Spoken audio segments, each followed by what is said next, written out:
Olá pessoal, estamos começando a nossa segunda aula sobre Roma Antiga. Nessa aula nós vamos dar continuidade aí aos temas que nós estávamos abordando na primeira aula, né? Nós falamos sobre o surgimento de Roma, sobre a origem de Roma, a origem lendária, a origem histórica, e falamos sobre o período da Roma monárquica. Agora nessa segunda aula nós vamos falar sobre Roma republicana, né, que é o grande período aí da história de Roma. Muitos acham que o período do Império aí talvez seja o mais conhecido, né, porque ele foi mais retratado talvez em filmes, né, e a figura do imperador seja bastante imponente, mas é no período da República Romana que Roma se transforma aí nesse grande território. A cidade-estado de Roma acaba expandindo aí suas fronteiras. Vamos começar a nossa aula? Então vamos lá.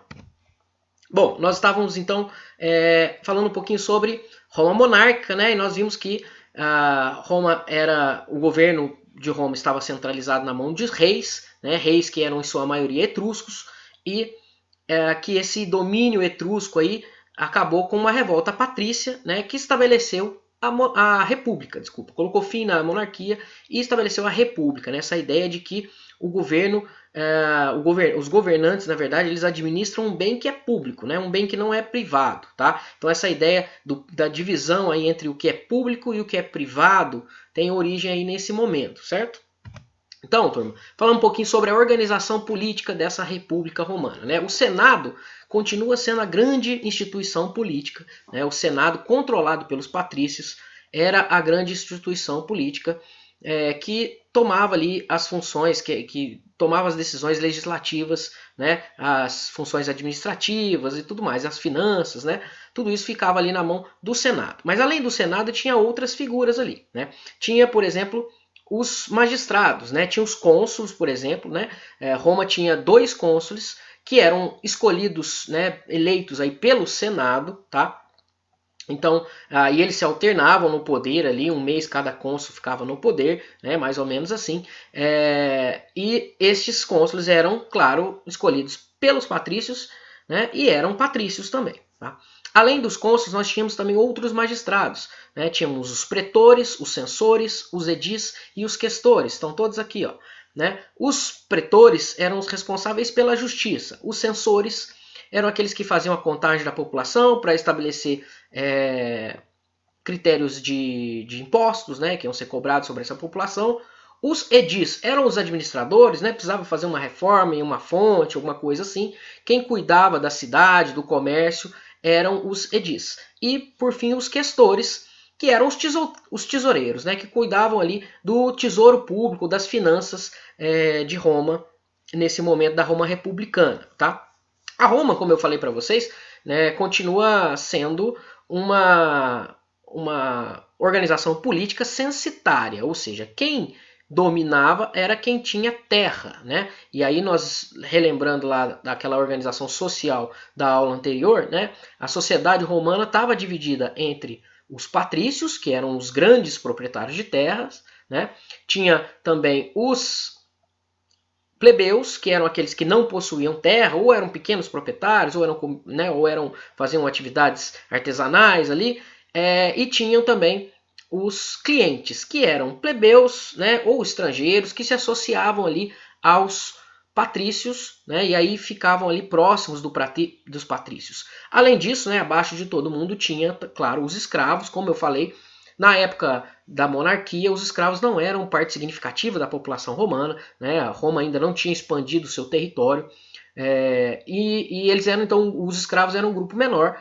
Mas vai ser na República Romana que a escravidão vai dar um boom ali, né? Com a expansão romana, o número de escravos aumenta muito e a atividade, a mão de obra escrava acaba sendo a base aí do trabalho na Roma antiga, tá? Seja no período republicano e depois no período imperial, ok? Então essa sociedade ainda é uma sociedade censitária, onde quem tem poder é aqueles que têm posse, quem tem riquezas, quem tem bens, tá? Principalmente terras.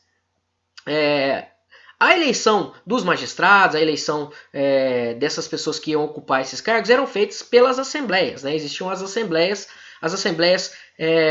elas poderiam ser assembleias centuriais, né, ou as assembleias das centúrias, que era definido, quem participava da assembleia era definida pela riqueza, e mais uma vez, eram as assembleias das centúrias as mais importantes, participava ali então, ela era controlada ali pelos patrícios, né? Então era definido pela riqueza e pela participação no exército, 100 homens que iam definir ali, iam votar, iam escolher, inclusive os magistrados, alguns dos magistrados. Tá? As assembleias das cúrias tratavam mais de questões religiosas e eram divididos por local de moradia, questões de testamentos, essas questões todas eram definidas ali pelas assembleias das cúrias.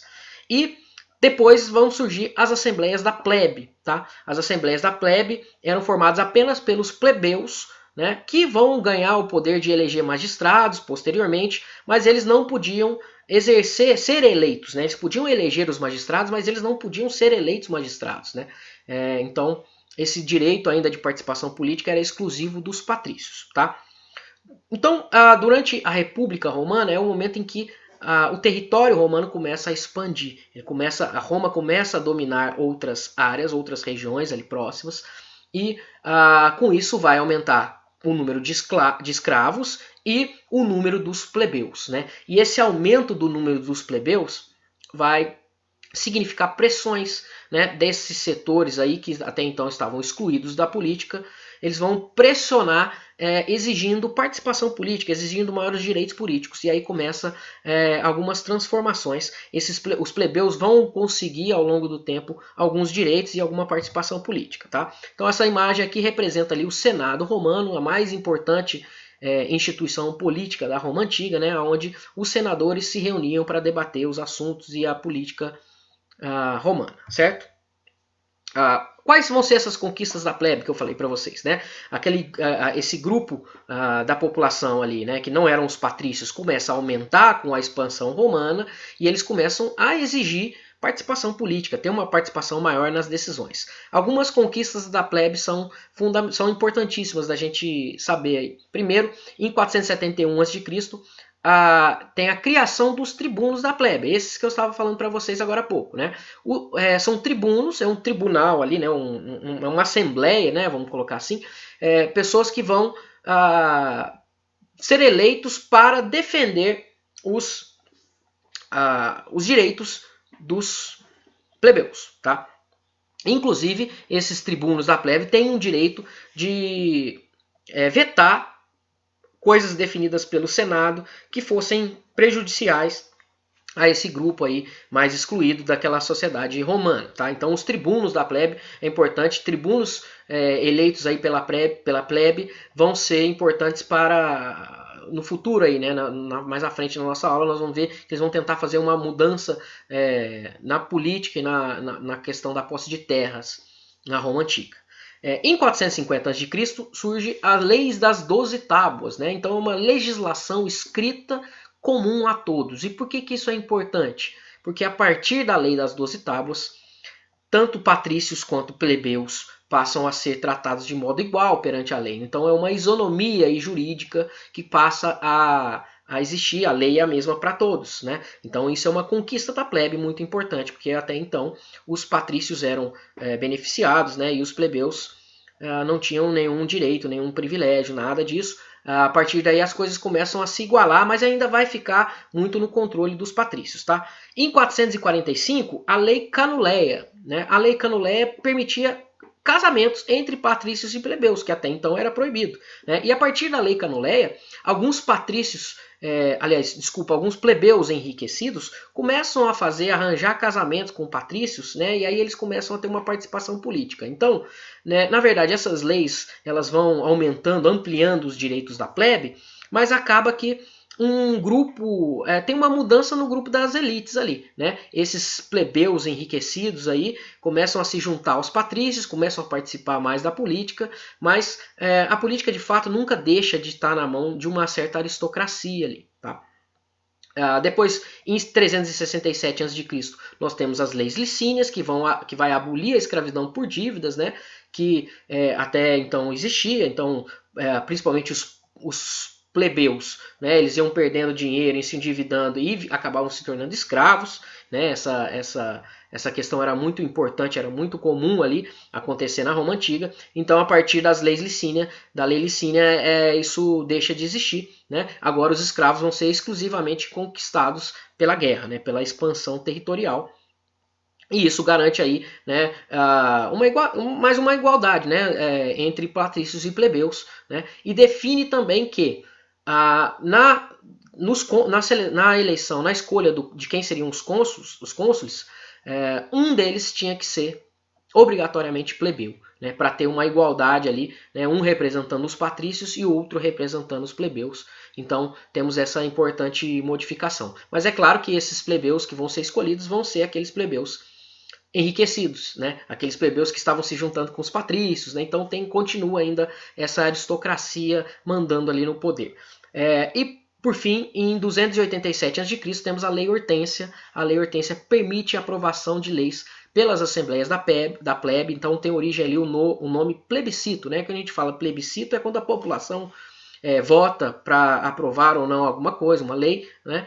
Isso tem origem lá, né, nas reuniões da plebe que passam a ser feitas a partir da Lei Hortência, então uma participação aí maior da plebe nos assuntos políticos, nas decisões políticas aí. Então, como vocês podem ver, a plebe ela vai conquistando direitos, né, mas não é um direito que se expande a todos, né, todos os membros da plebe. Acaba surgindo ali um grupo mais enriquecido, né, principalmente a partir do casamento entre patrícios e plebeus, que vai dominar essa participação política aí, tá? É nessa fase também da República Romana em que Roma começa a sua expansão, quer dizer, se dá grande parte da expansão territorial romana, tá? Esse mapa aí mostra bem aí como essa expansão ela vai se dar aí ao longo do tempo, né? E ela vai expandir ainda territórios além da Península Itálica, tá? Então, além do que está no mapa aí, a expansão no período republicano vai se dar muito além disso, inclusive chegando lá a Gália, né? Chegando a outras regiões aí. Entre o século V, então, a.C. e o século III a.C., Roma vai conquistar toda a Península Itálica e depois vai expandir para partes próximas ali da Península Itálica e vai expandindo cada vez mais esse território, tá? A expansão sempre era justificada com o interesse de defesa, né? Então nós temos que definir o nosso território, nós temos que defender, o nosso território, né? Então nunca era um ataque gratuito, né? Era sempre justificada, nós temos que invadir tal povo que eles estão nos ameaçando, né? Então era sempre justificada aí através desse caráter defensivo a essa expansão romana, tá?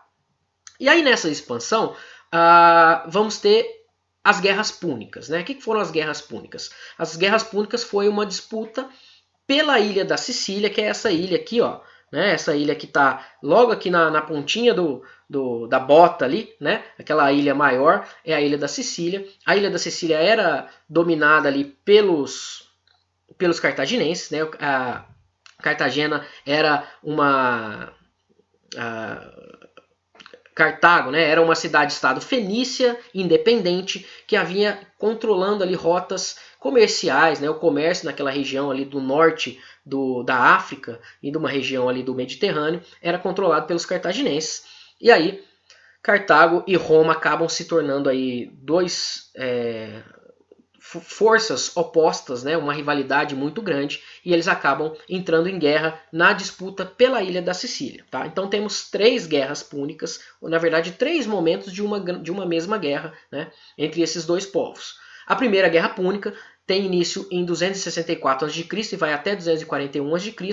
e é a disputa ali pela ilha da Sicília, né? Quem vence vai ser Roma. Roma domina a ilha da Sicília, que era dominada, que estava sendo controlada ali pelos cartaginenses, e a Roma então vence essa primeira etapa dessa guerra púnica, tá? A segunda etapa, a segunda guerra púnica, é uma disputa entre esses mesmos povos, os romanos e os cartaginenses, por áreas ali na Península Ibérica e no norte da Península Itálica ali, tá? os cartagineses vão tentar invadir esses territórios, né, com as suas tropas, inclusive usando elefantes, né, as descrições sobre a guerra aí entre os Roma e os cartagineses são fantásticas aí, né? O exército cartaginense ele vinha porque eles são do norte da África ali, então eles usavam elefantes, né, como se fosse um tanque de guerra ali. Então as tropas romanas ficavam assustadas a primeira vez que viram aquele animal gigantesco, né, sendo usado ali como uma arma de guerra. Mas essas batalhas então acabam acontecendo, inclusive com invasão cartaginense ali no território romano, né? Mas os romanos acabam também vencendo essas batalhas. E por fim, a terceira guerra púnica é quando os romanos invadem Cartago, né? Então as tropas romanas invadem e vão anexar o território de Cartago ali e todas as áreas que eles controlavam para o território romano, né? Então temos uma expansão ainda maior do território romano graças às guerras púnicas, né? Então os cartaginenses foram os grandes adversários aí dos romanos nesse momento republicano, tá?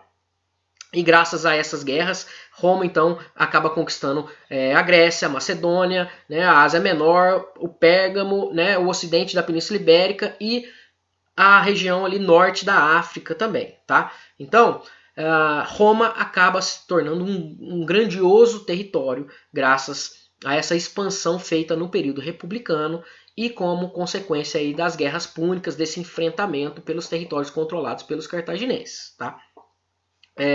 Roma então expande bastante as suas fronteiras. Aqui nós temos uma imagem aí dessas batalhas, né? Aqui a primeira, né? A primeira é essa ilha bem próxima aqui do sul da Península Itálica, tá? Depois nós temos ali no norte da África a região de Cartago e a segunda guerra cartaginense foi naquele território em rosa que está ali, que seria a Península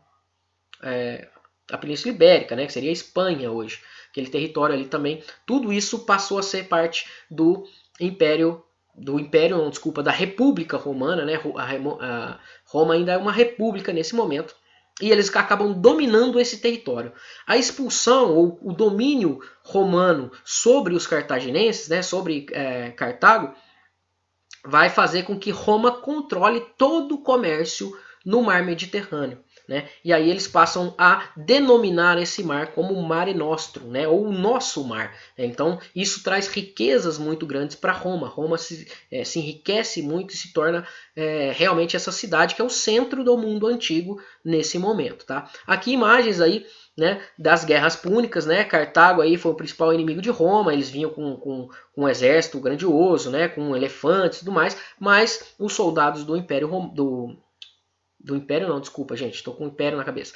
Os soldados da República Romana acabam vencendo essas guerras e expandindo muito o território. Né? Consequências da expansão romana, então, e das guerras púnicas. Né? Tem uma citação ali, ó. As conquistas provocaram profundas transformações em Roma. O Senado passou a administrar um vasto território e a riqueza produzida convergia para a cidade, que agora era a capital de um grande império. Não é um império político ainda, tá? Mas é uma extensão territorial, sim. A guerra expansionista passou a ser um elemento chave para a economia romana. Então eles perceberam que eles foram ganhando riquezas e ganhando territórios a partir do momento que eles iam expandindo, né? O número de escravos também se expande bastante com essas guerras, né? Com os povos que eram escravizados, que eram derrotados nas guerras. Então a guerra passa a ser um motivo para a expansão e para a riqueza de Roma. Tá? Como consequências então dessa grande expansão, nós temos Roma se tornando aí o centro do mundo antigo, né? A cidade para onde todas as estradas convergiam, todas as riquezas convergiam, né? E a cidade que vai dominar ali o comércio, né? E a navegação no mar Mediterrâneo, que passa a ser chamado por eles como Mare Nostrum, né? Ou Nosso Mar. A consolidação do trabalho escravo, que passa a ser a base do trabalho. Então, os escravos, que vão aumentar significativamente aí nesse período, vão ser a base do trabalho de Roma Antiga, né? da Roma Antiga, da Roma Republicana. Né? Então, essa guerra de conquistas ela passa a ser constante, ela passa a ser necessária para adquirir mais escravos e fortalecer ainda mais as riquezas romanas.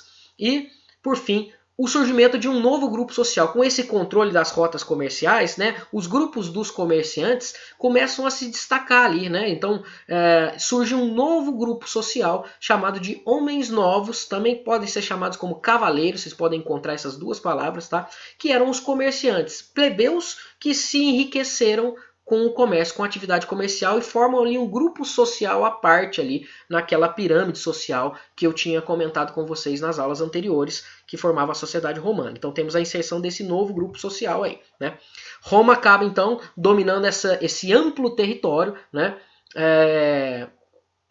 Aqui que mostra esse mapa, né? Toda essa área roxa aí passa a ser a área conquistada pela República Romana, certo? Como consequências da expansão romana, nós temos também algumas mudanças, algumas questões na sociedade romana. Tá? Com o aumento do número de províncias e com o aumento do número de terras, né, a produção agrícola passa a ser muito maior e aí nós temos uma queda nos produtos agrícolas. Tá? Os produtos agrícolas passam por uma queda nos seus preços. Os patrícios passam os pequenos, só explicar isso, os pequenos agricultores, então, né, as pessoas que tinham um pequeno território ali, não estão lucrando mais tanto com a agricultura, né, com a produção agrícola, e aí eles começam a ficar endividados. Né? Tem uma outra questão também, que no exército romano, né, esses caras tinham que ir para o exército e eles tinham que levar suas armas, eles tinham que levar a sua própria comida, a sua alimentação, tudo que eles precisavam, eles tinham que levar por conta própria, não era o Estado romano aí que garantia isso a eles. Então esses caras começam a ficar endividados, né?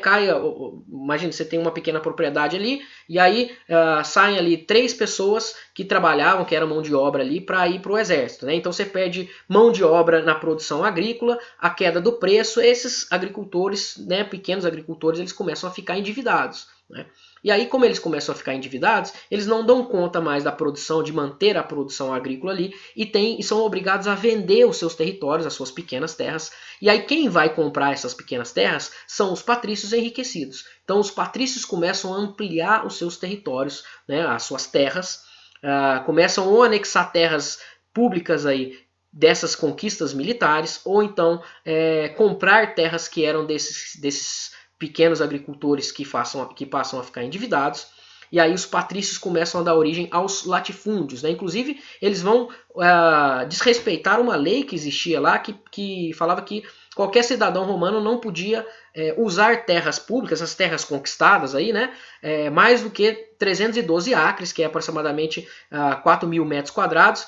Eles vão expandir os seus territórios, né, além desse limite, e começam a surgir os latifúndios, que vai ser uma característica da organização, da divisão das terras ali em Roma. Né? Então você tem patrícios muito enriquecidos que estão aumentando ainda mais as suas terras, a sua posse de terra. Né? E você tem pequenos agricultores ou plebeus, né, empobrecidos por participar das batalhas ou pela queda do preço dos produtos agrícolas, que são obrigados a vender as suas terras, né? E aí eles deixam essas áreas rurais e acabam migrando para a cidade em busca de um trabalho, em busca de alguma coisa, né? Então você tem um aumento aí do número de habitantes nas cidades, principalmente na capital, Roma, né? Então você tem um grande número de pessoas que agora estão desocupados em Roma ali e que o Estado tem que dar conta deles, né? Então você tem um inchaço populacional e muitos ali passando necessidade, inclusive, né? Esses plebeus marginalizados que venderam suas terras para os patrícios. Então você tem uma concentração de renda na mão dos patrícios e a formação de grandes territórios, né, os latifúndios, na mão desses patrícios. Né? Então você tem um enriquecimento desses grupos e um empobrecimento de outros que vai gerar uma série de problemas. Né? Vocês imaginam aí, aquela sociedade acaba entrando em crise. Tá? Para resolver esse problema, a gente vai ter a atuação dos irmãos Graco. Quem foram os irmãos Gracos? Tibério Graco e Caio Graco foram 2 irmãos que eles faziam parte da plebe, eles eram plebeus, e eles foram eleitos como tribunos da plebe, primeiro Tibério, tá? E aí a ideia dele é resolver essa questão da terra. Tá? Tibério Graco, então, quando assume em 133 a.C. como tribuno da plebe, ele propõe um limite de terras. Né? Ele fala que o máximo de extensão territorial que uma pessoa poderia ter, que um cidadão romano poderia ter, era 500 iúgera, que era uma medida da época lá, que equivale a aproximadamente 120 hectares. Tá? As terras que fossem além disso, né, aqueles grandes latifúndios, essas terras seriam tomadas pelo Estado romano, né, e distribuída a esses camponeses pobres. Para quê? Para aliviar ali essas pessoas que estavam agora ocupando a cidade, inflando a população das cidades e estavam desocupados nas cidades, né? E aí essas terras seriam divididas então em lotes de 30 iúgera, ou 7 hectares aproximadamente, né? E isso vai ameaçar quem? Isso vai ameaçar os patrícios, né? Os patrícios que controlavam as terras, né? Os enriquecidos, né? Que isso? Está querendo tirar nossas terras, tirar nossas posses? Não, né? E aí então Tibério é o primeiro que tenta fazer uma reforma agrária, tá? Pela primeira vez na história da humanidade, uma pessoa tenta fazer uma espécie de reforma agrária, ou seja, de trabalhar e redividir as terras, né, levando em consideração os mais pobres, os camponeses empobrecidos. Isso vai ser uma ameaça para as elites, para os patrícios enriquecidos, e é claro que ele vai ser considerado aí um traidor, uma ameaça ao Senado, e vai ser assassinado. Tá? Vai ser assassinado pelos patrícios, pelos senadores. E aí, 10 anos depois do Tibério, né, depois ele tentar fazer isso, o irmão dele, que foi lançado na política, na época que o Tibério ainda era tribuno da plebe, ele é eleito como tribuno da plebe, né, o irmão do Tibério. E aí o Caio Graco, então, que é eleito em 123 a.C., ele continua essa proposta de reforma agrária do irmão. Só que, além disso, ele ainda propõe outras coisas, né? Ele propõe, por exemplo, uma lei que estabelecia ali que o exército, né, a lex militaris, né, a lei militar, que proibia que menores de 17 anos fossem convocados para as guerras, e estabelecia que o Estado deveria fornecer um kit militar para os soldados, né, para evitar que os pobres que fossem convocados para a guerra tivessem que se endividar ainda mais. Né? Então, para fazer isso, claro, você precisa de uma verba, né, uma verba do Estado romano. Além disso, ele propõe a mais polêmica das leis, que é a lei frumentária, que delimitava um subsídio aí, né, que o Estado romano deveria pagar parte da produção do trigo, né, então do custo do trigo, para permitir com que esse trigo chegasse às populações mais pobres num preço mais baixo. Né? Então é como se fosse como se o Estado romano tivesse que subsidiar parte do preço do trigo e esse trigo ia chegar com preço acessível aos mais pobres, resolvendo o problema da fome. Né? Lembre-se que as cidades romanas elas estão apinhadas de gente ali, né? desses plebeus que perdem suas terras e vão para a cidade. Né? Então a gente tem essa ameaça, essa outra ameaça, ou essa continuidade dessa ameaça aos privilégios aí dos patrícios. É claro que Caio também vai ser perseguido, né? Ele vai ser perseguido, ele vai ser considerado uma ameaça ali também. E aí ele acaba morrendo, né? E aí existem dúvidas aí se ele foi de fato assassinado ou se ele se suicidou, né? Mandou que ali os seus escravos o matassem, né? Numa espécie de suicídio ritual aí para evitar ser capturado pelos patrícios, tá? Então esses dois irmãos são os irmãos que são responsáveis pela primeira tentativa de reforma agrária. E aí, claro que essa repressão dessa tentativa de reforma agrária, de solucionar o problema desses mais pobres, acaba gerando conflitos ali entre os próprios senadores e entre a sociedade romana de um modo geral. E esses conflitos acabam virando uma guerra civil. Né? Uma guerra civil que, para controlar a população, eles vão recorrer, né, os senadores, né, e os políticos romanos vão recorrer aos generais. E aí os militares do exército acabam ganhando cada vez mais poder na tentativa de controlar aquela sociedade que estava em ebulição ali nesse momento. Né? E aí nós temos então a Guerra Civil, que é um dos últimos períodos aí da República Romana. Né? A Guerra Civil, primeiro, ela se inicia com dois generais chegando ao poder, né? Silas e Mário, eles vão se enfrentar. Mário, ele era um daqueles homens novos, né? Ele era um comerciante que ele enriquece ali e ele acaba se tornando um militar, aliás, um militar de excelência, de qualidade, né?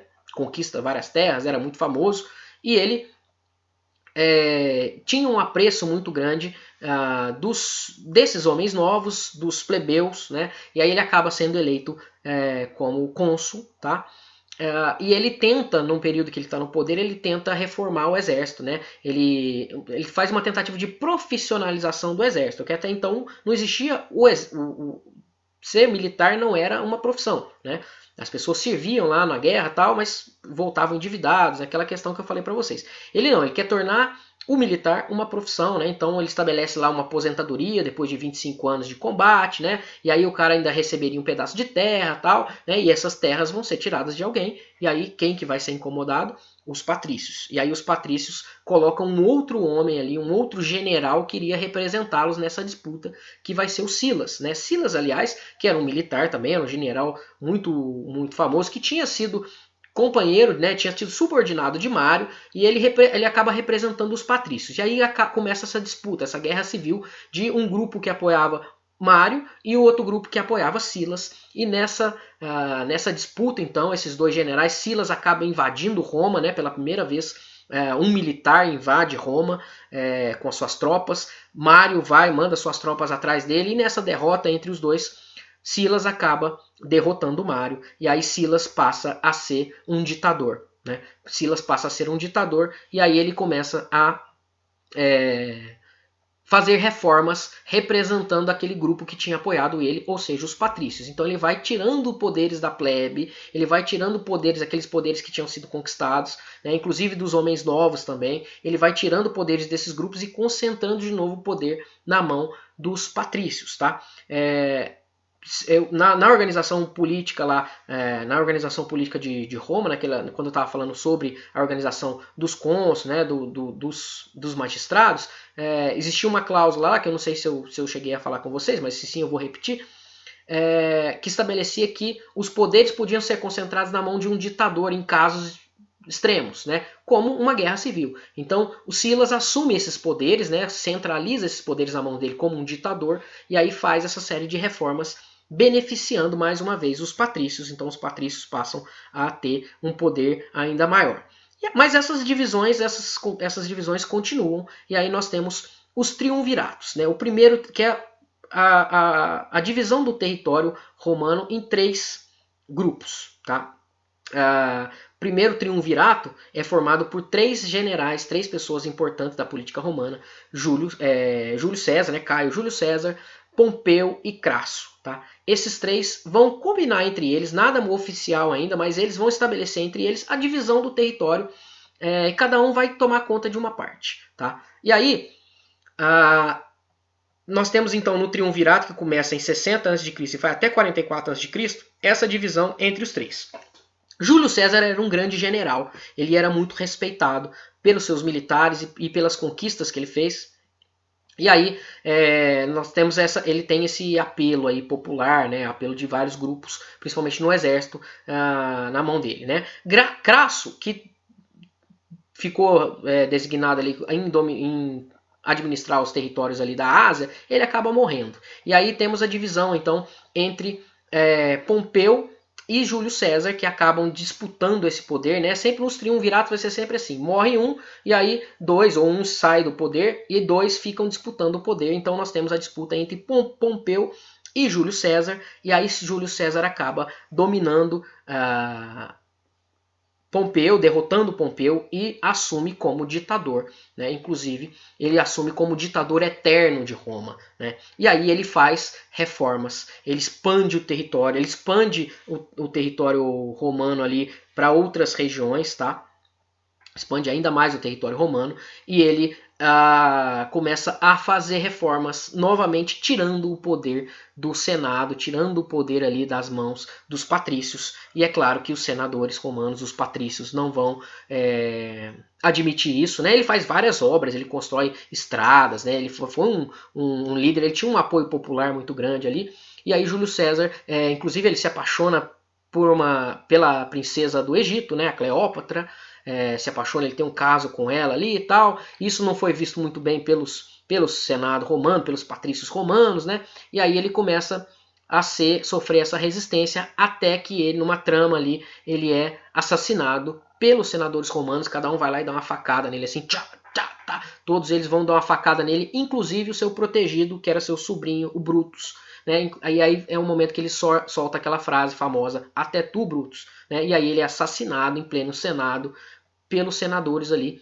Só que os opositores, esse grupo que manda matar Júlio César, né? Ele é assassinado em 44 a.C. Esse grupo que manda matar ele não acaba assumindo o poder, porque como o Júlio César ele era muito respeitado, ele era muito querido pela população de Roma, a opinião pública se volta contra eles. E aí os herdeiros ou os companheiros de Júlio César passam a dominar, formando o segundo triunvirato, que aí é Otávio, Marco Antônio e Lepto. Otávio era o herdeiro ali de Júlio César, né? Marco Antônio e Lepto eram Lepto era um banqueiro muito rico, né? E Marco Antônio era um companheiro ali de Júlio César, e eles passam então a buscar aí, a perseguir aqueles que foram responsáveis pela morte de Júlio César, e eles fazem essa nova divisão, o segundo triunvirato romano, que vai do ano 44 a.C.